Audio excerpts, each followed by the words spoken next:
Many of us find our inner voice through the people around us.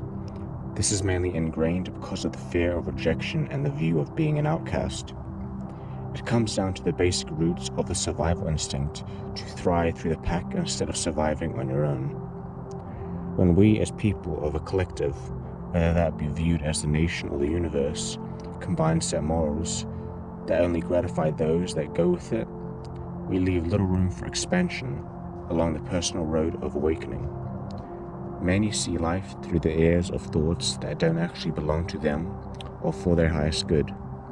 Understanding that when we give life to these thoughts, we give life to ideas from other people that may or may not want our highest good.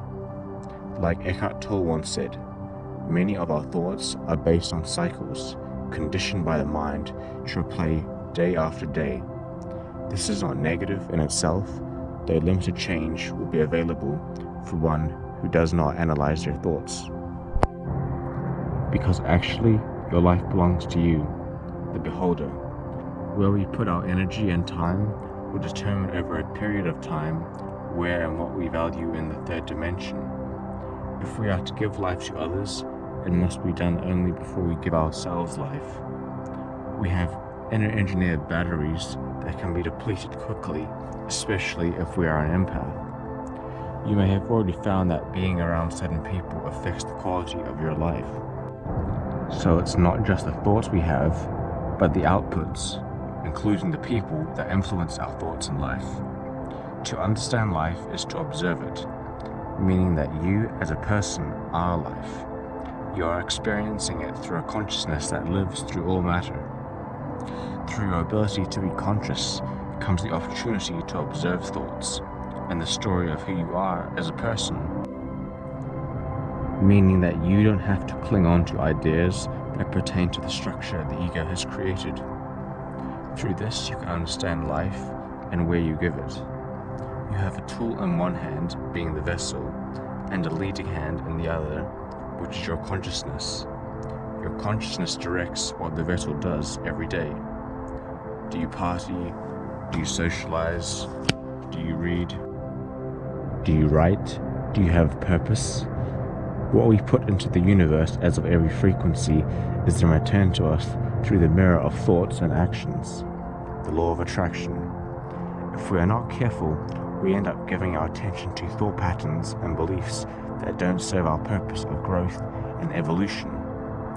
If we let our consciousness become confined to the constancy of the daily life patterns, we as a species will devolve in comparison to Mother Earth. When we raise our frequency, it is an effort for life.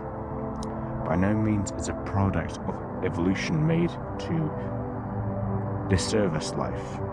So it is crucial to allow yourself to trust where you are going, and that what you do for yourself today will be made of some use in the future. To have a strong foundation, we must have roots.